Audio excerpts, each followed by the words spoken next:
and what you see is a big wildfire. Origin of the fire was natural. It was lightning. The fire was moving quickly and burning all the grass. Welcome to another episode of Photographer Profile. My name is Nathan Rupert. I started this channel to give photographers a worldwide platform to share their work and stories. My guest today is Marco. Hey Marco, how are you doing? Hi, Nathan. Thank you for this opportunity. I'm fine, thank you. Yeah, just tell the people watching a little bit about yourself and your Okay. photography. Well, I'm a wildlife photographer. I'm based in Italy, and for the last 10 years, I've been doing this like almost professionally. I've traveled almost everywhere, visited that quite a lot of wild places. In my photography, I like to tell some conservation stories that are focused on the habitat in which the species live. For example, Wow. for the orangutan, it's very difficult to mate because the populations are isolated due to the deforestation. So interbreeding is very common, and this is a serious threat for conservation. This is just an example, but I can provide you a lot more during the interview if you want. How many trips do you go on a year Uh, usually? between 6 to 8. Uh, Wow. Sometimes they are quite short, let's say 8 days. Sometimes a bit longer. I've just returned from the Himalayas. I spent 2 weeks at 4,500 meters looking for snow leopards. And are you individual or you have a team that you take these trips with usually? Sometimes I'm alone. Sometimes I travel with a small team, let's say friends that travel together with me, and we are focused on the same project. Okay, well, let's not keep the people waiting here. Let's take a look at your pictures. We have a lot to get Okay. through. I'm going to show the picture showcase that I picked out of the ones that you sent me. Okay. 1 second. Yes. Okay, can you Yeah. see that one? Yeah. Yeah, just go ahead and tell us about this image. Yeah. I took that image in 2020. It was during COVID. I was lucky because I could travel to Svalbard, and I had a friend of mine there that was leading an Arctic cruise. For obvious reason, the ship was empty, and they told me if I wanted to join the cruise, and said, okay, why not? To take this photo, I was on a Zodiac on a small boat. These animals are very curious. I mounted a Canon lens on the Sony so that I could use the screen and put the camera very close to the water, so I could feel the surface of the water with my hand, and the camera was just above the water. It was a very calm evening, so no waves. It was quite safe to do that, but by doing so, I was able to take this very low angle photo of these curious waters. Where did you say this was taken at It again? was taken in Svalbard, Okay. Spitsbergen Island, west coast of Spitsbergen. It's a place called Magdalen Fjord. Inside the fjord, there is another bay, so it's super calm, no waves, and there is a quite large walrus colony on the east side of the fjord. And you So I said visited they're this. curious, so they come up like this a lot. The walrus will come out of the Yeah, water a lot like this. yeah, exactly. Normally, you're not allowed to approach the colony on land because they can get panic and mess up a little bit. But you're allowed to stop the boat somewhere or to wait on the beach. It also works if you wait along the shore. They are curious, so they come and check what you are, and they really come very close often. Are walrus endangered? Now they are not endangered. They have been hunted until, let's say, 40 years ago in Svalbard. The population was almost exterminated. Now the numbers are recovering. Nowadays they are everywhere, and also they are expanding towards northern Norway. Sometimes you hear of some of them landing in the UK. The numbers are growing quite quickly. I think the mountains and the clouds, the light on the mountains in the background really make this picture special. It's what we call the Arctic Lights. If you visit this place in March, April, or September, the sun is almost all day very low on the horizon. You often have these spectacular lights. Interesting. Okay, let's take a look at your next picture here. We're going from the Okay.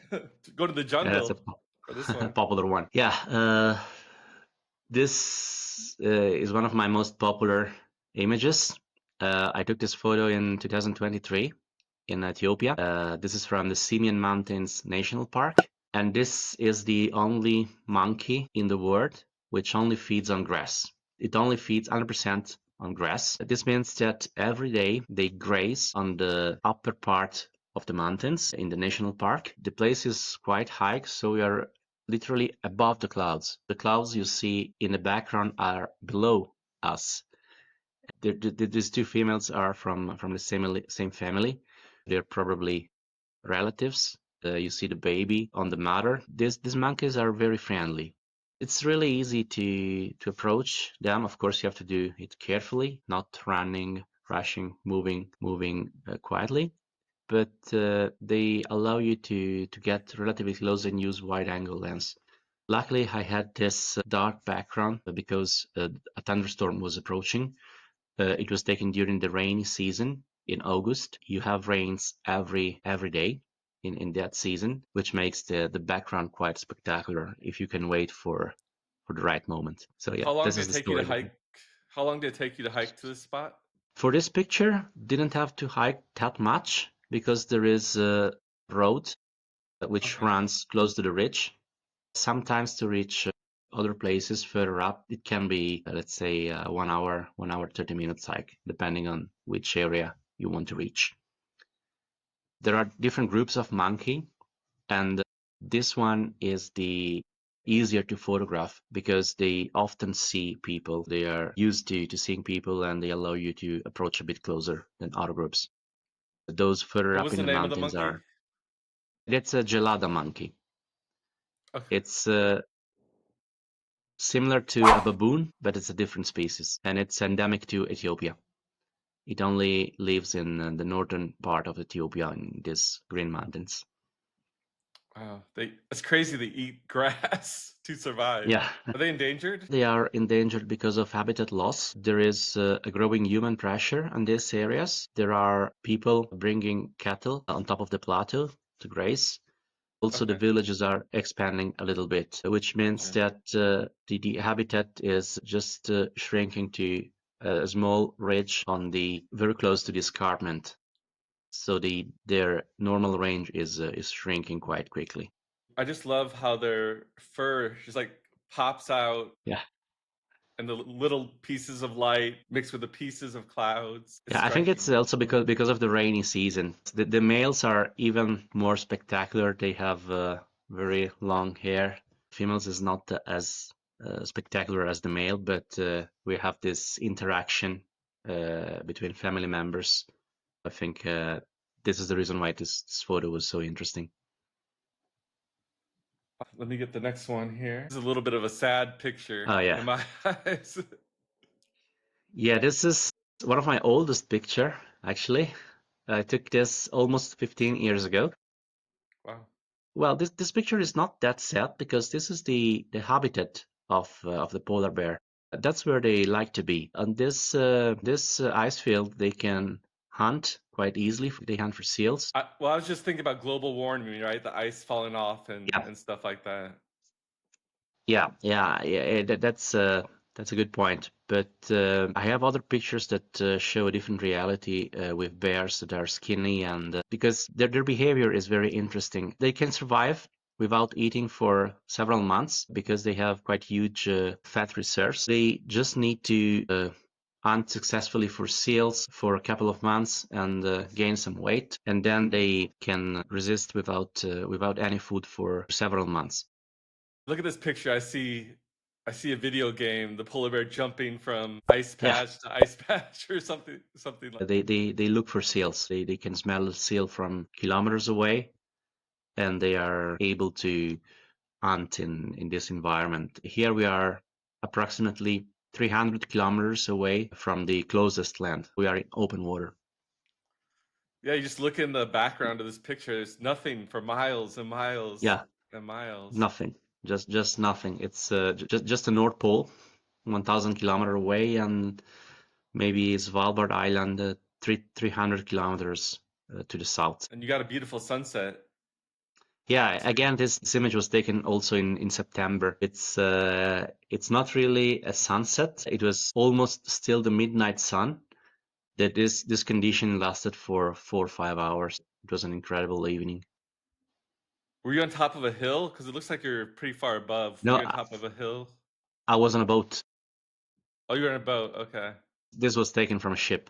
Yeah. Also, these animals are quite curious. When they smell the ship, when they see the ship in the distance, they approach and check what you are.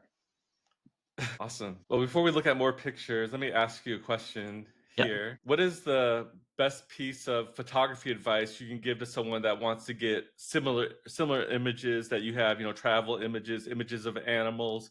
How do you make these images interesting? What kind of advice would you give to someone watching?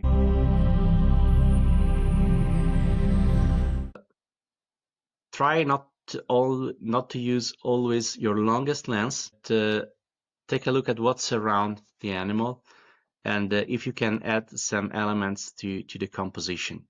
Because nowadays we have seen pretty much everything. I know it's more difficult in terms of composition because more elements can lead to disturbance, so the composition could be not so clean. But Right. always think of using a bit wider lens than what you would normally use. Thank you. That's good advice. Okay, let's look at the next one. So cute. Oh yeah, yeah. This little ball of fur. Yeah, this is also from Svalbard. This one was taken in wintertime. Eden. It is a Russian settlement close to Longyearbyen. It takes pretty much 3 hours snowmobile to get there from Longyearbyen, from the capital city. It was taken in a very cold day. The temperature was minus 34 Celsius. So we spotted this Arctic fox in close to the settlement. The fox was relaxed, so I could approach it. Let's say 10 meters away, and it Wow. was still very calm. I realized that this fox was calling another one. It was so cold that when this fox was calling, the air was freezing in front of her face. It's the Oh breath my of gosh. what you see is the breath of the Arctic fox that is freezing in the cold air. I decided to photograph backlit. I realized that I could have the sun behind the fox, and choosing a backlit angle, I could create this effect. I could see the frozen breath. Otherwise, you wouldn't see anything if you shoot with a different angle of light. So I positioned myself to have the sun exactly above the fox. Couldn't be behind, but it was slightly above. And yeah, I waited for this fox to call another one and could take this photo. You had to be freezing yourself in this Yeah. kind of weather. Yeah, it's not easy to work in Svalbard. On average, you spend 12, 13 hours outside per day. Whoa. And Wow. there is no shelter when you're outside. You get out, minus 20, minus 30, windy. So yeah.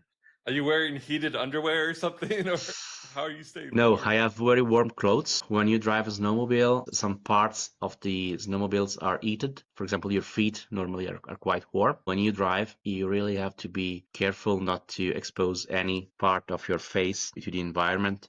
Yeah, this Arctic fox, this picture makes it look straight out of a video game or Yeah, something, like a final boss. yeah, they turn white in winter, and in the summer they are.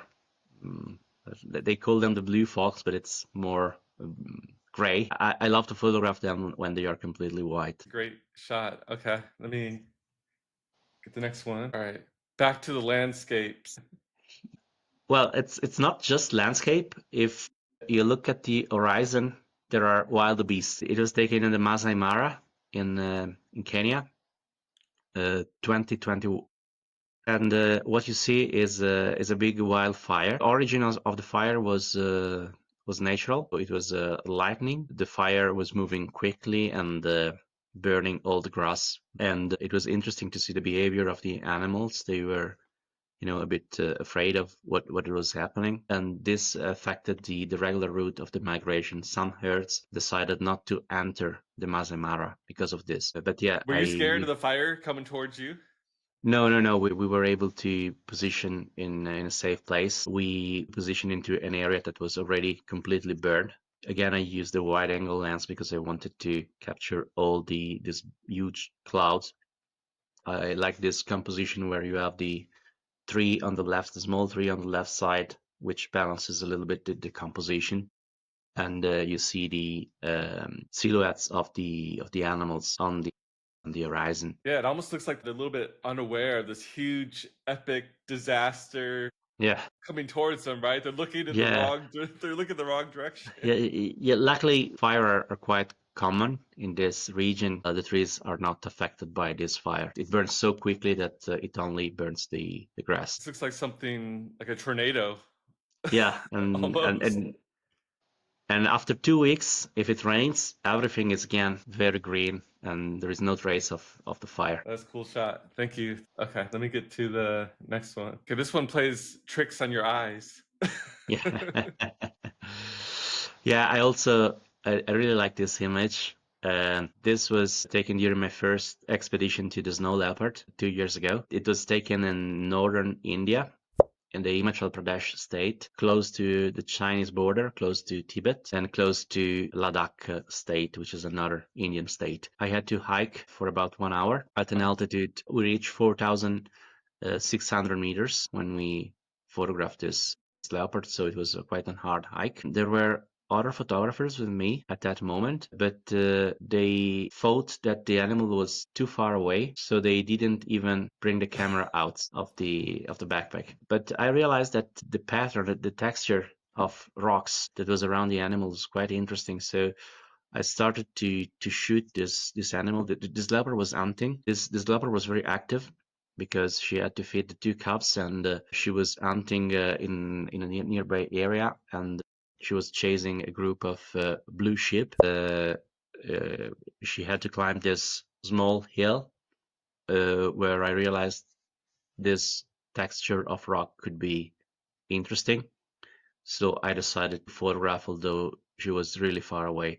I think it was some 500 meters away from me. Let me zoom out so people can see the whole texture here. Yeah, yeah, It's quite interesting. like one of those pictures where you have to cross your eyes to have the image Yeah, yeah, come into exactly. focus. I'm surprised that the other photographers left with the cool rocks and the snow Yeah, it was alternating like barely that. visible. I mean, it was really far away, and you really needed a very long lens.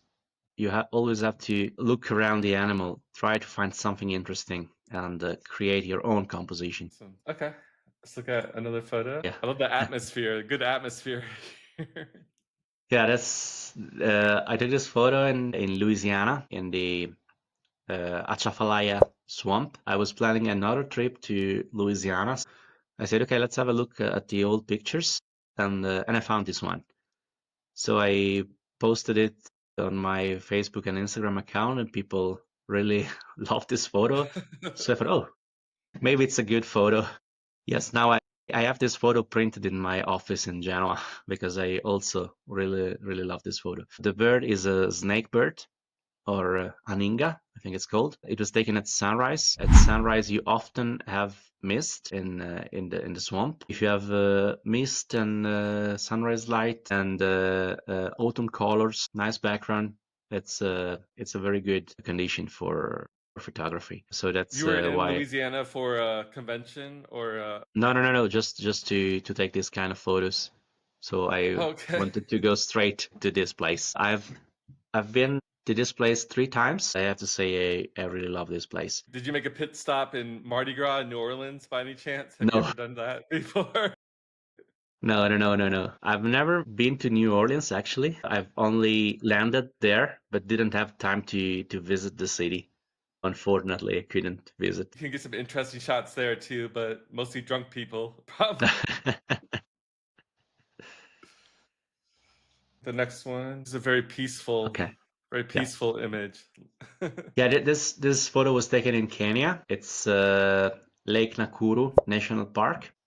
So what you see in the background is the dead forest, and it's becoming a bird paradise because bird can nest on these dead trees. And now you Oh, see in the picture a pelican. The background is so dark because a thunderstorm was approaching, but still there was some light. And I thought the reflections of the trees was very interesting on the lake surface. I was actually trying to spot a leopard in the forest at that Oh, they time have a because leopard there. yes, not in the water, but on the other side there is still an interesting forest. I took a very nice photo of a leopard in this area the year before. This light condition only lasted for a couple of minutes, then Interesting. all the light was gone, but I What are was those able small to lights in the background? All those lights in the very birds, small lights? birds. Those are birds. Yes, the white spots are, I think they are pelicans or other branches, other that part of trees, but mostly birds, I think. This national park is just next to this large city, and at some point they had to put fences to separate the national park from the city. Otherwise, it was common to have lions in town, which was not really safe. Yeah, it's not ideal, right? Lions in town. It's a relatively small park, but unfortunately, wildlife is not free to move outside the park. Also, we have this rising waters, which is still expanding, and this is also reducing the natural habitat remaining for wildlife. Sure. That's sad. Okay, let me open the next one. Another Ah, eye twister. it's from Kenya again. 2 years ago, we had this young leopard that was very active. It was trying to hunt. It was hunting rabbits. Again, most of the people wanted to go back to the lodge because the light was not good to photograph. But I realized that the texture of the grass was very interesting. So I tried to take this kind of photo where only the eyes of this young leopard were visible through the texture. And yeah, at some point I realized that it was looking straight at my camera, and got this photo. I really like the pattern and the fact that you only see the eyes. I see a theme emerging here of you staying when other Yeah. people leave. Yeah, or other people didn't want to stay because they said, it's hot, noon, we're hungry, we want to go back to the lodge, please, let's go back. But come on, we have a leopard. It's not so easy to spot the leopard, and it's nearby. Let's see if we can do something. Yeah, I think the result was pretty cool. Here, I'll zoom out again so people can. Yeah, here's the full zoomed out picture. That's very good camouflage Yeah, that's perfect there. camouflage. And were you in a vehicle when you I was shot in a that? vehicle, yeah, of course. Okay. And it's open, right? There's nothing blocking the Yeah, animals or anything like that. It's open. it's totally open, But you completely felt pretty open. safe the whole time. The whole time. Yeah, You were in. normally they don't enter inside the vehicles. They don't even sense the human presence when you're inside a vehicle. If they see a car, they believe that the car is like a strange animal, and they don't associate the car to humans. It's very important that you never stand up, because if you Oh, stand okay. up, the animal realize that you are human. If you're sitting in the car, they just think that you are a curious animal, something strange. They just think that cars are something neutral. Cars do not affect their behavior anymore in these places. Interesting. Good to know. I'll try to remember that for my next Yeah. African safari. Back to our friends, the polar bear. This bear was hunting for seals. It's not on land, but it's walking on frozen water. It's a fjord. It's what we Okay. call the fast ice. You cannot approach these animals. You have to photograph quite far from the animal, but you can find very nice background. You can settle the animal inside a wider picture. I really enjoyed the colors that I could see in the mountains. Regarding the story behind this photo, polar bears often spend springtime in the fjords because the seals they give birth to seal pups in this season, and for them hunting is very easy because they can find several seal pups laying on the ice. This seal species, when they are born, they are completely white. They can only their only defense against polar bears is their color, because they are white on white. The mother hope that the polar bear is not able to spot them because they are on snow and it's very difficult to see them. I think biologists conducted a research in this fjord that season. There were 60 seal pups, and polar bears, they killed all of them. Oh no. Yeah. A question for you before we look at our next photo. Is there a dream shot that you hope to shoot someday that you haven't gotten yet? I want to Yeah. take this shot before I die.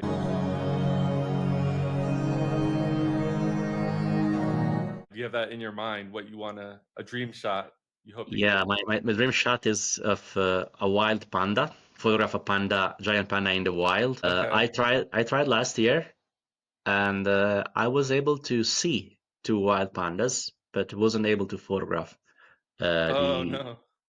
The animals are extremely shy. As soon as we spotted them, they ran away.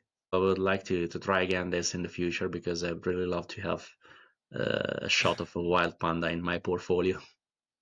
Where was that at? Where did you try it? In China, in Sichuan, China. in southern China. Okay. They are endemic to China, so they only live there. How long did it take you to get to an area where you could find them? Was it a long trip? It was a very hard trip, actually, because the habitat is far from any road. We had to camp on top of a mountain at 3,000 meters, and it was late winter, so we had often rain or snow, and hiking was really, really hard. There are no trails, and the forest is covered by dwarf bamboo, so no Right. trails, no trails at all. Wow. Well, you have plenty of pandas here at the San Diego Zoo, but unfortunately they're Yeah. not wild. They're not wild. Maybe I can ask the zoo to release one for you, and you can come here to San Diego and try it. Thank you. This is from Japan, Hokkaido Island. Eastern part of the island, there's a lagoon. You cannot see it from here, but it's an area of very shallow water, and it's the perfect habitat for this animal, which is a Sika deer. I realized that this light was hitting just the antlers of the deer, so I jumped off the car and tried to photograph as low as possible to have Yeah.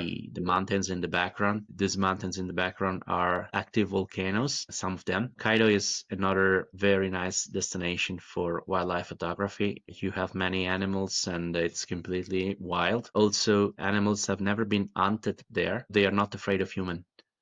You can These deer walk. didn't run away. They didn't run away No, they when they don't. They saw. don't run away. They don't run away. Ah, You can really approach this deer, let's say 2 or 3 meters away, and they are a bit curious. They look at you, but normally they don't run away. Yeah. So that's that's the story perfect. behind Perfect this for a photo. photographer. Yeah, exactly. Okay, we'll look at one more picture, then one more question. Yeah. How about that? Okay, I think this is a good one to end it on. Okay. Share Okay. through our soul. Okay, this is a jaguar from the Pantanal in Brazil. The photo was taken from a boat. A boat? We Oh, a boat, yeah, a small boat, and we could position the boat quite close to the jaguar, and it was still completely relaxed. I think it was 7, 8 meters away. I really enjoyed the roots of the tree on which the animal is sleeping, and also these different levels of tree that you see in the background. I like this sense of three-dimensional effect that was created by the trees. jaguars and leopards are the same thing, right? It just No, depends no, what no, no, no. region you're in, or no? Completely different animal. It's not so easy to tell the difference. Well, if you're used to see them, then you know how to to tell the difference. But the main difference is the head. The jaguar has a bigger head compared to a leopard, Okay. especially the shape of the head is more round, while the leopard has a more square shape, and also the head is smaller compared to the body size. Another difference is on most jaguars, if you look at the spots, they have like this, black squares, and in the middle, sometimes they have dots. If you see a dot in the middle, then you're pretty sure it's a jaguar and it's not a leopard. Of course, they live in completely different places. Jaguars are from Central to South America, and leopards, they live in Africa and Asia, so they cannot meet in the wild. And it, Normally, when you see one in the wild, you know in which country you are at that moment. See, this podcast is very informational, right? We're learning a lot here today. Thank you. Okay, last question, and then we'll call it a Yeah. wrap. Seen a lot of animals. You've been in all over the world. Any wild, crazy stories you can think of that you've seen an animal do, or some interaction that's happened to you out there in all these trips?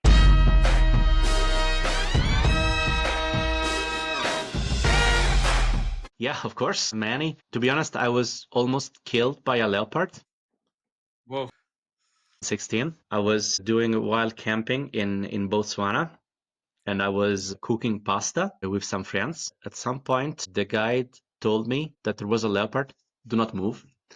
I realized that the leopard was less than 1 meter from me, and Wow. it was like a cat ready to jump. I could have touched his head. It was so close, and the guide reacted quickly. He had a torch. He put the torch in front of the face of the leopard. The leopard started to retreat, to move backward. So Oh my yes, gosh. that was a funny story.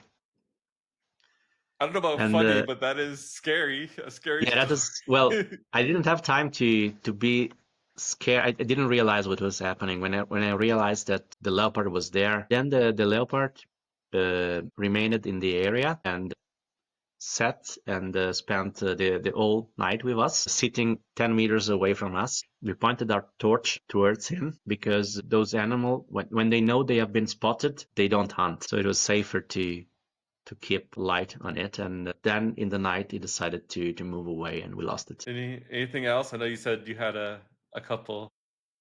Yeah, another funny story was with a large male Sumatran orangutan. It was a wild animal, not used to seeing humans.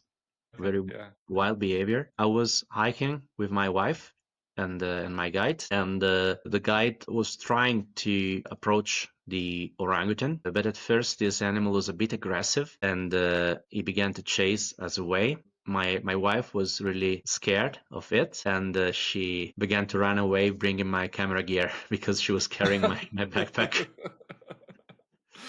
Oh And when I gosh. asked, please bring me the lenses back, I said, no, I'm too scared. But that Did was she come fun. back or no? Oh, well, sometimes she did, yes.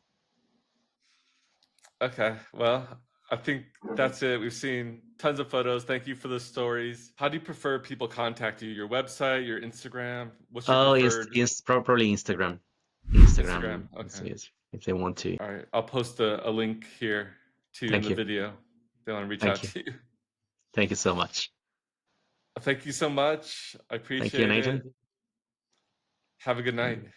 Thank you. Bye, Bye-bye. Marco. Bye-bye.